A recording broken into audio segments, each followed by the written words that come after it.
How does PWM work when installing an RC servo? Imagine trying to tell a robot arm exactly where to move with just a simple tap of a button. That's kind of how PWM controls RC servos.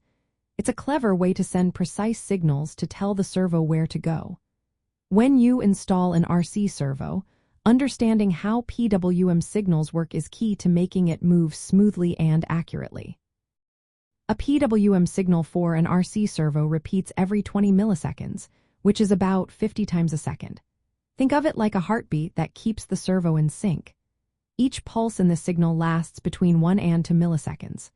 The length of this high pulse is what tells the servo what position to hold.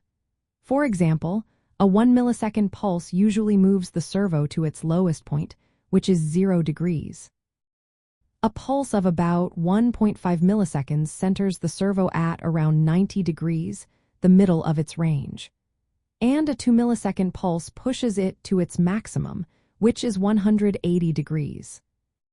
The servo constantly receives these pulses, and it uses them to decide where to position its shaft. If the pulse is longer, it turns further in one direction. If it's shorter, it moves closer to 0. The servo's motor applies force to stay at the position the signal commands.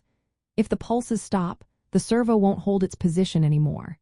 It can be moved manually, but that's not recommended because it might damage the gear or motor inside. Timing between pulses is also important. The 20 millisecond interval gives the servo enough time to process each command. Sending pulses faster than 10 milliseconds apart can cause jitter or buzzing noises. Sending them slower than 70 milliseconds can make the servo lose its grip on the position. When you install an RC servo in your car or plane, the control signal usually comes from the receiver or a dedicated controller. The servo has 3 wires: power, ground, and the control wire. The control wire carries the PWM signals, which tell the servo where to go. Making sure the wiring is correct and the signal matches the expected pulse widths is essential for smooth operation.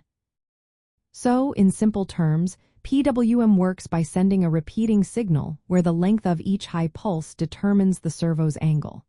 It's a straightforward yet precise way to control the position of the servo's output shaft. This method makes servos perfect for steering, throttle, or any task that needs accurate angle control in RC toys.